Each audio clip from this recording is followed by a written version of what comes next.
The following story has been brought to you by StoriesToInspire.org.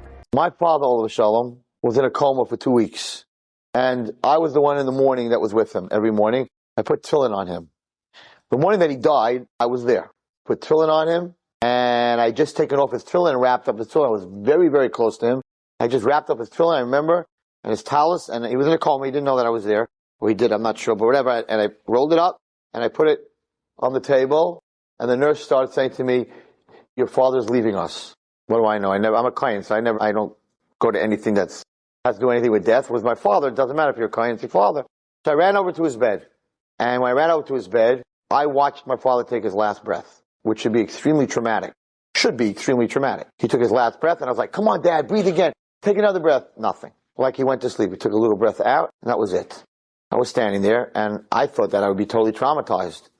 And I looked at my father, and I realized he wasn't there anymore. You should never have to see this, but I saw it. I was looking at a human form on the bed. It wasn't my father. There was no spirit in it. Now, he was in a coma 2 minutes before that. That was my father. That was my father. The minute that he took his last breath and the neshama left, that wasn't my father.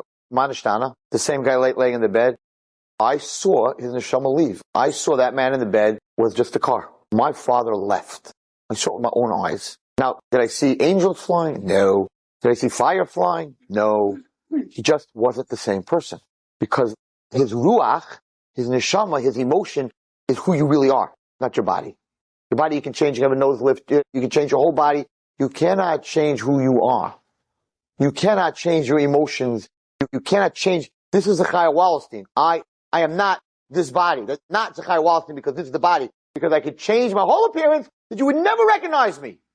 But I'm still the same Zecharia Wallerstein. What do you mean? You change your nose, you change your hair, you change your height, you change everything. So what do you mean? You're a different guy. Not a different guy. I'm still the same person inside. I still think the way I think. That didn't change. The car you can change. But the person is not the body. The person is emotions, the soul of the person. So my friends asked me, "Wow, your father died in your hands? I mean, that's got to be traumatic." And I was like, "No, it was the best thing that ever happened to me because I knew he didn't die. I knew that the guy laying in that coffin and the person on that bed and the person that I threw sand on in the grave wasn't my father. My father wasn't there anymore. My father was in Shemayim. That was not my father. That was the car that went to the junkyard. That's not my father. I'm serious." And I even had to identify him when we got to Eretz Yisrael. And like my brother was like, "You want me to go?" I'm like, "No, I don't have a problem with it. Daddy is fine.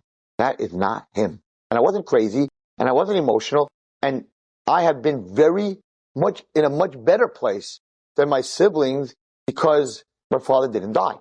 Not because I'm a wacko and I have a munah. I saw it. My father left. He left. That person I looked at in the bed was not there anymore. So I know that there's another world. So everyone in this room needs to walk out of the door tonight and know that there's no question that there's another world. And just like in physics we learn that nothing can come from nothing, somebody had to create that other world.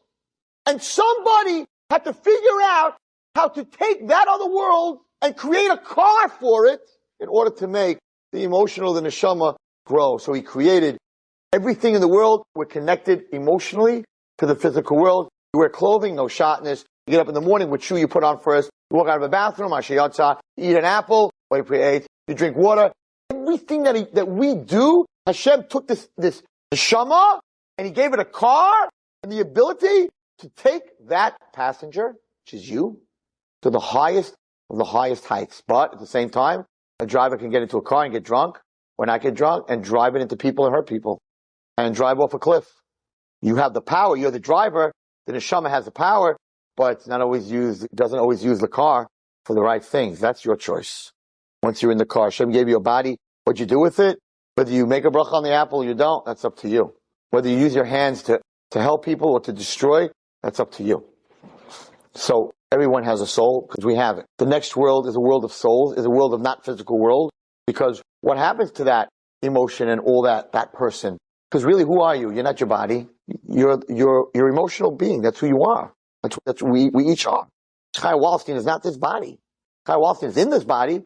Zecharia Wallerstein is not this body. 100% not. And that's why tzaddikim are not so scared to die, because they leave this body. They're not happy because the body can do mitzvahs, and after you leave the body you can't do mitzvahs, but they're very excited about going into this other world that they're actually living very much in when they're in this world. Enjoyed this story? Come again. Bring a friend. StoriesToInspire.org